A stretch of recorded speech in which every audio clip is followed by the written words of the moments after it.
This video will show evidence of me, Jason Rodgers, undertaking Living Outcome 2 for live event audio during Rio Fest 2016 at UHI Perth College. So the video you see before us, the first clip here, this was for one of my musicians, and unfortunately he never messaged me or my partner back to work out some sort of rehearsal, even after me and my partner both have messaged him multiple times asking to arrange one. So what you see here before us is me mixing him on the fly on the day of his recital. So you're seeing us EQing him, or seeing me, sorry, EQing him and adding compressors and gates and stuff to it. His recital, fortunately, was a simple one in terms that it was just playback and a drum kit. This clip here is still the same one, so right now that's a compressor, looks like I'm adjusting, or a gate more like actually.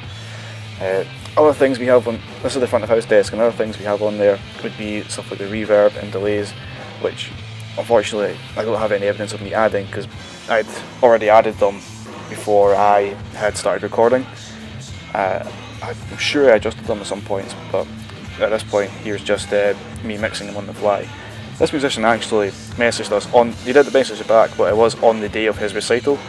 His recital was one of the first in the day at about 12 o'clock, and at that point I wasn't even in the university, and my partner, I don't know, I don't think he was in either, but either way we didn't get a rehearsal for him in time, so we did have to mix him on the fly, monitors and front of house.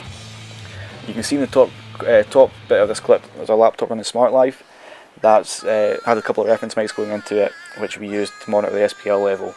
Now this clip here is a screenshot from my own MacBook of Reaper with one of the rehearsals that I had. You can actually hear in this rehearsal that the singer, who is a musician that's being assessed in this rehearsal, he's not taking it too seriously because he's just trying to rehearse for us to get levels and stuff. You can actually hear him speaking to my colleague who was on the monitor desk at this point, asking for more in his wedges.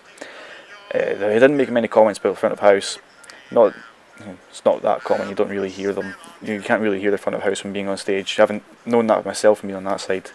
The way I recorded this was we already had another laptop set up recording all the audio, which was for examination purposes for lecturers to listen to later on.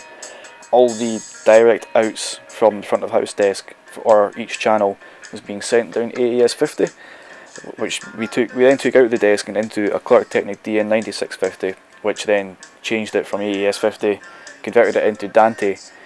One Dante line went into the laptop for recording the audio for lecturers.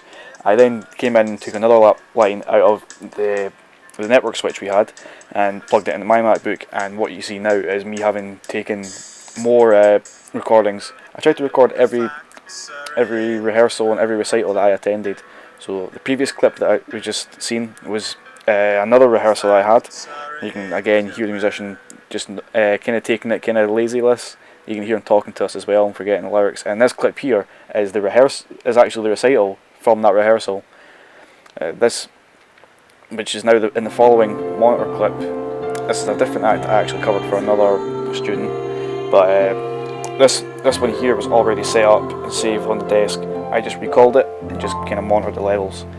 You can see in the top left corner of the screen there is my MacBook again. I took the Dante card in the back of the X32 that we were using for the monitor desk. So I took a line out of that, a Dante line out of that, plugged it in my MacBook. Again, recorded everything in Reaper, this was on an actual recital day as well. So I have another recording of that somewhere on here. The clip we see now is me mixing the actual recital of the previous Reaper clip that we saw. The problem with this one is this was down to my own stupidity. I didn't take a backup of this. We did save it down to the desk, but when I came to mix it on the day, the file that was on the desk was missing. I don't know if we were then using one of the other X32s we have in the university, or if it had been deleted by accident or something like that. I really should have taken a backup. It's something that you would do in the real world, so I don't know why I forgot to do it on the day. Now, as this act was only guitar and vocals to start out with, then later a cajon and cymbal joining, it was easy enough to get a really quick mix and fine tune it for the musician to take and play with to start off with. It was as I was only had it in one wedge for his first song, and then as his act progressed, I just put it in the surrounding wedges, and then we had side fill monitors as well, which I also used. While he was performing, I was mixing another monitor mix for the drummer, which I was using my listen wedge to mix. So once I got that mix corrected and the drummer came onto stage, I added it into the surrounding wedges. It was fine, there was no complaints for it. There wasn't even anything, just like, can I get a little bit more kick or a little bit more this and there. Everyone seemed fine with it. It was a relatively quiet stage, to be fair, so like the monitors weren't really that important on them. I mean, they're important because it's a gig anyway, but musicians were happy either way, with or without them. Now, in terms of de-rigging and stuff, as far as I know, the final gig was on the Friday of the second week of RioFest, and the system stayed in place. As the following 2 weeks was the Easter holidays, the university was actually shut. After that, there was more recitals, more shows and whatever afterwards when we came back from Easter holidays for other classes, for other lecturers and stuff. So as far as my knowledge, the system was left in place, only brought down a little while after for an event that came in for some theatre. I think it was a theatre company that came in afterwards. Now, I wasn't there for any de-rigging, so I don't have any evidence of it, but as everyone should know, it's basic health and safety is to be followed with it. So, especially when you're taking down line arrays or lifting down stacked subwoofers and stuff like that, basically only handle what you're comfortable handling. Make sure the area that you're lifting it down onto is clear, there's no obstructions, and especially no people walking about. I mentioned earlier on about us monitoring the SPL level with Smart Live. Well, I can assure you, when I was in, I was monitoring that closely and never let it get too high. We had set 95 dB SPL as the max level.